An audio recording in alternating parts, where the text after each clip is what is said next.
Hello student, today we are discussing about the chapter number 1 in history, Introduction to History. Now what is history? History is the study of the past and history tells us the story of the people and the event that occur in a distant time. However, history is more than the story of the people and the events, and we get now about the society, economy and the political life that existed during a specific period in the past. And history is a systematic records of the event that have been placed chronologically.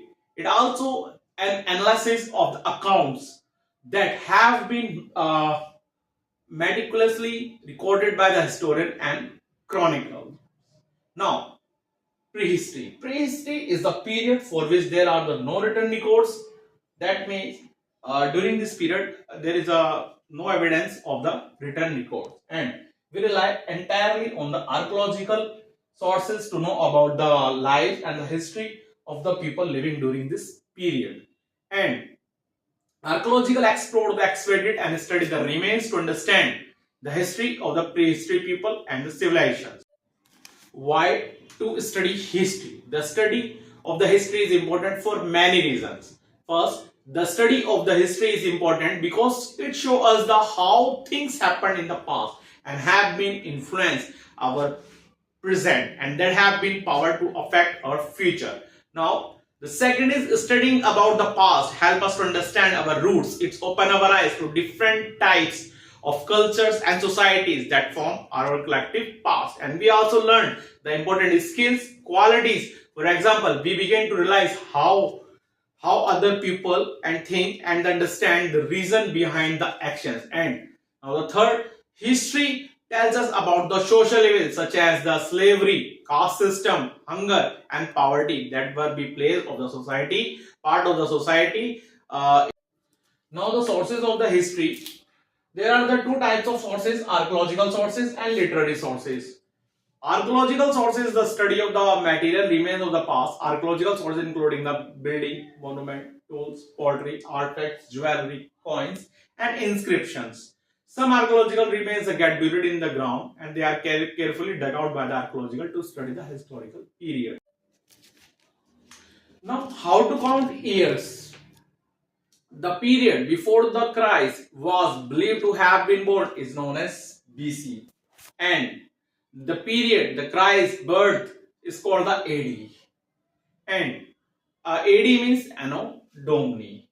Now BC means before Christ, and which Anno Domini is the Latin word which means the year of our Lord, and the year of are counted backwards in the period before Christ. So the 100 BC comes after the 200 BC, but in the period after the birth of the Christ, the years are counted forward. So the AD 100 comes before AD 200, and historians sometimes uses C common era in place of AD, and it is the exact date and BC before the common era in place of the BC, and it is exact date of the event is not known as the word circa is. Now the literary sources, records written by the hands are called the manuscripts, and people in ancient times did not use the paper to write. They kept a record of their lifetime by writing on different surfaces such as the stone, dried bark of trees, bhojpads, metal plates and palm leaves. A number of the rare manuscripts can be found preserved in museums, temples, archaeological libraries around the world, and they tell us about the religious, political and social practices of their time. In India, handwritten records were also written in Prakrit language, Pali or Sanskrit or Tamil.